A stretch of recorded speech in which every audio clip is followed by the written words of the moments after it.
ఉన్న బంగారాన్ని విడిపించి ఆ రోజు ఆన్లైన్ రేటుకే మేము కొంటాం. Sharma gold company. వైసీపీ చేసిన తప్పిదాలేంటి? వైసీపీ ఓవర్ కాన్ఫిడెన్సే కొంప ముంచిందా? ప్రస్తుతం 2024 ఆంధ్రప్రదేశ్ సార్వత్రిక ఎన్నికల ఫలితాలు వెలువడుతున్న తరుణంలో మ్యాన్ ఆఫ్ ది మ్యాచ్గా పవన్ కళ్యాణ్ సెంటర్ ఆఫ్ అట్రాక్షన్గా నిలుస్తున్నారని చెప్పొచ్చు. ఎందుకంటే ప్రభుత్వ వ్యతిరేక ఓటును చేలనివ్వను అని తీసుకున్నటువంటి డెసిషన్ని సూపర్ సక్సెస్ చేయడంలో పవన్ కళ్యాణ్ ఖచ్చితంగా విజయం సాధించారు అని ఇప్పటికీ వెలువడిన ఫలితాల ద్వారా ప్రతి ఒక్కరూ పెద్ద స్థాయిలో విశ్లేషించుకుంటున్న పరిస్థితులు కనపడుతున్నాయి. మొదటి నుంచి కూడా మళ్ళీ మనమే విజయానికి సిద్ధమవ్వండి, సెలబ్రేషన్స్కి సిద్ధమవ్వండి అని వైసీపీ చాలా కాన్ఫిడెన్స్గా కనిపించడంపై కూడా అనేక రకాల విశ్లేషణలు, చర్చలు కొనసాగాయి. ఇది పూర్తిగా ప్రజలు ఎలాంటి డెసిషన్ ఇస్తారు, ప్రజలు ఇచ్చే తీర్పు వరకు కూడా వెయిట్ చేయలేని పరిస్థితిలో వైసీపీ ఉంది. ఓవర్ కాన్ఫిడెన్స్తో ముందుకు వెళ్తోంది. అదే ఓటమికి కారణం అవుతుంది అనే విశ్లేషణలు కూడా తారాస్థాయిలోనే కొనసాగాయి. అయితే ప్రస్తుతం ఇప్పటికీ కూటమి ఏదైతే తెలుగుదేశం, జనసేన, బీజేపీ 3 పార్టీలు పొత్తుతో బలమైన పార్టీగా ఎదిగి వైసీపీకి టఫ్ ఫైట్ ఇచ్చాయి అనటంలో ఎలాంటి అతిశయోక్తి లేదు. ఎందుకంటే పోలింగ్ ప్రక్రియ, కౌంటింగ్ ప్రక్రియ ప్రారంభమైనప్పటికీ కూడా వైసీపీ ఖచ్చితంగా ఫలితాలు మనకి అనుకూలంగా ఉంటాయి, మళ్ళీ అధికారంలోనికి వచ్చేది మన ప్రభుత్వమే అనే కాన్ఫిడెన్స్లో ఉంది. ఆ నేపథ్యంలోనే తాడేపల్లిలోని వైసీపీ కార్యాలయం దగ్గర కూడా భారీ ఎత్తున సెలబ్రేషన్స్కు కూడా అందరూ సిద్ధమైన పరిస్థితి. అయితే ఒక్కొక్క రౌండ్ టెన్స్ చూస్తే కనుక ఫలితాలు ప్రతికూలంగానే వస్తూ ఉన్నాయి. ఎందుకంటే 21 రౌండ్స్కి సంబంధించి దాదాపు 3-4 రౌండ్ల దగ్గరే ప్రతి నియోజకవర్గంలో పూర్తి స్థాయిలో 90% కూటమి అభ్యర్థులే ముందంజలో ఉండటం అనేది వైసీపీ నాయకులకు కూడా మింగుడు పడలేని పరిస్థితులు కూడా ఉన్నాయని చెప్పొచ్చు. అయితే ఇక్కడ Jagan good versus Jagan bad, దీనిగానే వైసీపీ ఒక పోటీకి తీసుకుంది తప్పితే 3 పార్టీలు కలిసి వచ్చినా, 30 పార్టీలు కలిసి వచ్చినా బెనికేది లేదు, అదిరేది లేదు, బెదిరేది లేదు అనేటటువంటి ఒక కాన్ఫిడెన్స్ లెవెల్స్ని చూపించింది. ఇప్పుడు పూర్తి స్థాయిలో దీనిపైనే పూర్తిగా సోషల్ మీడియాలో కావచ్చు, మీడియాలో చర్చ కూడా కొనసాగుతుంది. రాజకీయ మేధావులు, రాజకీయ విశ్లేషకులు సైతం వైసీపీ చూపించినటువంటి ఓవర్ కాన్ఫిడెన్స్ పైనే చర్చలు నడిపిస్తున్నారు. ఖచ్చితంగా సంక్షేమం ద్వారానే మేము ముందుకు వెళ్తున్నాం, ప్రజల్లోకి బలంగా వెళ్తున్నాం, సంక్షేమంకే ప్రజలు ఓటు వేస్తారు, అదే ప్రజా తీర్పు, మళ్ళీ వైఎస్ఆర్ కాంగ్రెస్ పార్టీ రాష్ట్రంలో రెండోసారి కూడా అధికారంలోనికి రాబోతుంది అనేటటువంటి అనేకమైన స్టేట్మెంట్స్ వైఎస్ఆర్ కాంగ్రెస్ పార్టీలో కీలకమైనటువంటి నేతలు కావచ్చు, కీలక మంత్రిత్వ శాఖలకు బాధ్యత వహించినటువంటి మంత్రులు కావచ్చు, పదే పదే ఇచ్చినటువంటి ఓవర్ కాన్ఫిడెన్స్ కూడా ఇప్పుడు బాగా ట్రోల్కి గురవుతుందని చెప్పొచ్చు. ముఖ్యంగా ఇక్కడ ప్రధానమైన చర్చ బెట్టింగ్.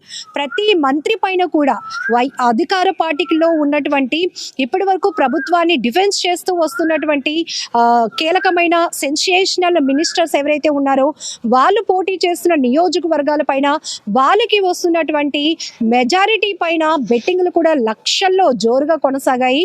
మరీ ముఖ్యంగా రాష్ట్రంలో చోటు చేసుకున్న అన్ని నియోజకవర్గాల్లో 175 అసెంబ్లీ నియోజకవర్గాలు, 25 పార్లమెంటు నియోజకవర్గాలకు సంబంధించి జరుగుతున్నటువంటి ఫలితాల నేపథ్యంలోనే పిఠాపురంలో ఇంత అత్యధిక మెజారిటీతో పవన్ కళ్యాణ్ ఆధిక్యంలో ఉంటారు.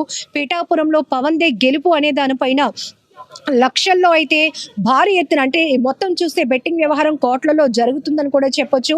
సో ఆ దిశగానే మొదటి నుంచి పిఠాపురంలో పవన్ ఇన్ని ఓట్లతో ఆధిక్యతతో ఉన్నారు అని చెప్పేటప్పటికి బెట్టింగ్ల జోరు మరింత పెరిగిందని చెప్పొచ్చు.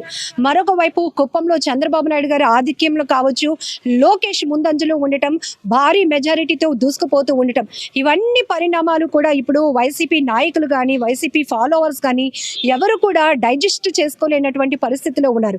మరి ముఖ్యంగా ఇక్కడ వైసీపీ వరకు వస్తే కీలకమైన మంత్రులు ఎవరైతే ఉన్నారో రోజా గాని, కొడాలి నాని కానీ, గుడివాడ అమర్నాథ్ కానీ, వీళ్ళు పోటీ చేసినటువంటి నియోజకవర్గాల్లో వీళ్ళ పరిస్థితి ఏంటి అనే దానిపై ఓటర్లు కానీ మిగతా పార్టీలకు సంబంధించిన నాయకులు కూడా ఒక స్పెషల్ ఫోకస్ పెట్టి వాళ్ళ ఓటింగ్ పర్సంటేజ్ని కూడా నిశితంగా పరిశీలిస్తున్న పరిస్థితి. ఈ నేపథ్యంలోనే రౌండ్స్ టెన్స్ ఏదైతే చేంజ్ అవుతూ వస్తుందో ఎక్కడ కూడా వైసీపీకి అనుకూలమైన వాతావరణం లేకపోవడం వల్ల పూర్తిగా తాడేపల్లి సెంట్రల్ ఆఫీస్ దగ్గర అయితే నిర్మానుష్య పరిస్థితులు కనబడుతున్నాయి. కొంతమంది అయితే చాలా ఆవేదనతో వెనుదిరుగుతున్నారు. ప్రజలు అసలు ఏం కోరుకుంటున్నారు, ప్రజలకు క్లారిటీ కూడా లేదు. ప్రజలు అన్ని సంక్షేమ పథకాలు వైసీపీ నుంచి పొందారు, మళ్ళీ ఈ పథకాలు కొనసాగాలనే నమ్మకంతో ప్రజలు మా వైపే ఉన్నారు అని మేము బలంగా నమ్మినప్పటికీ కూడా పూర్తిగా ప్రతికూలంగా వస్తున్నాయి. ఒక ప్రకృతి వైపరీత్యం లెక్క ఈ ఫలితాలు ఉన్నాయని భావనలో వీళ్ళంతా కూడా తీవ్ర నిరాశతో వెనుదిరుగుతున్న పరిస్థితులు. కొంతమంది లీడర్స్ కూడా మనతో పాటు ఉన్నారు, వాళ్ళతో కూడా మాట్లాడదాం. పరిస్థితులు వేరు, సెలబ్రేషన్స్ ఉంటాయి, మళ్ళీ అధికారంలోనికి పార్టీ రాబోతోంది. ఇక్కడ డిజిటల్ బోర్డు కూడా ఏర్పాటు చేశారు కౌంట్ డౌన్ అంటూ. కానీ ఒక్కొక్క రౌండ్లో సౌండ్ లేకుండా పోతోంది వైసీపీకి అనేది కూడా ప్రతిపక్షాల నుంచి, ప్రస్తుతం హవాలో ఉన్నటువంటి కూటమి నుంచి వస్తున్న విమర్శలు. వీటన్నిటిని ఎట్లా చూస్తున్నారు? మేము ఈ జగన్మోహన్ రెడ్డి పాలన 5 ఏళ్ళు పేద బడుగు వర్గాలకు బాగానే చేశారమ్మా. ఈ కనీసం 95 సీట్లు 100 సీట్లు వస్తాయని మేము ఆశించాము, 110 దాకా. కానీ ఇది ఏదో కొద్దిగా గోల్మాల్ కనిపిస్తుంది. బీజేపీ దాంతో కలవటం, జనసేన కలవటం, ఇదంతా కొద్దిగా ఏదో కొద్దిగా మనకి తేడా కొడుతుందని మేము ఆశిస్తున్నాం. ఇది క్లిస్టర్ క్రియల్ రిజల్ట్స్ గా కనపడుతోంది. ప్రతి రౌండ్ లో పారదర్శకంగా ఫలితాలు అంటే కౌంటింగ్ కూడా జరుగుతోంది. ఎక్కడ ఈ ల్యాబ్స్ జరిగాయని మీరు ఎందుకు ఆ రకంగా తీసుకుంటున్నారు? ఇది ప్రజల తీర్పుగా ఎందుకు మీరు యాక్సెప్ట్ చేయట్లేదు? మ్యాన్ మేడ్ థింగ్ ఎప్పుడైనా కూడా అండర్ కంట్రోల్ హ్యూమానిటీలోనే ఉంటుంది కాబట్టి మేము అనుమానించిన అవసరం ఉంది. అది man made things are humanity controlled. అలాంటప్పుడు కంపల్సరీ అవకాశం ఉంది అని మా అభిప్రాయం, అంతే, వేరేది. జగన్మోహన్ రెడ్డి గారు నా పాలన మంచి జరిగితేనే ఓటు వేయండి అని అన్నారు. ప్రతి ఇంటికి జగన్మోహన్ రెడ్డి ఇచ్చిన సంక్షేమం ప్రతి ఇంటికి చేరింది. రాత్రి 11 దాకా లేడీస్ కూడా ఫుల్గా పోలింగ్ జరిగింది.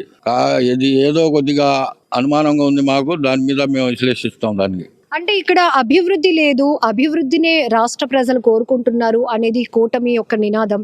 అది ఇప్పుడు మమ్మల్ని గెలిపిస్తోంది. అదే సంక్షేమ నినాదం ఏదైతే సంక్షేమం మాత్రమే పథకాలు ఇచ్చి డబ్బులు ఇచ్చేస్తే సరిపోతుందనే ఆలోచనలో వైసీపీ ఉందో దాన్ని ఖచ్చితంగా ప్రజలు వ్యతిరేకిస్తారు అని కూటమి మొదటి నుంచి చెప్తా వచ్చింది. ఈరోజు మా గెలుపుకి కారణం కూడా పూర్తిగా వైసీపీ మీద ఒక కసితో ఓటర్లు ముందుకొచ్చి ఓట్లు వేశారు. మహిళా ఓటర్ల సంఖ్య కానీ, పోలింగ్ శాతం పెరగడం కానీ, పూర్తిగా అది వైసీపీ మీద ప్రజా వ్యతిరేకత అనేది కూటమి చెప్తున్నమాట. మీరు చూసి మహిళలు ఓటు వేశారు, అది ఖచ్చితంగా ఆ ఓట్ బ్యాంక్ అంతా వైసీపీదే, ఏదో మతలబు జరిగింది అంటున్నారు. దీన్ని ఎట్లా చూడాలంటారు? ఇప్పుడు వైసీపీకి ఎన్నముక లాంటి వాళ్ళు ఎస్సీ, ఎస్టీ, బీసీ, మైనార్టీలు, ఇంకా భారీ సంఖ్యలో మహిళలు వేశారు. ఈ ఓట్ బ్యాంక్ అంతా వైసీపీదే.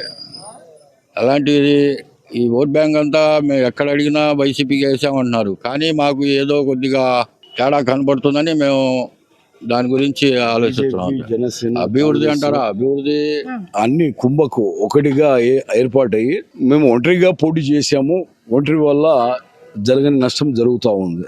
సో ఒంటరిగా పోటీ చేయటమే ఈ నష్టానికి కారణంగా మేము తీసుకుంటున్నాము.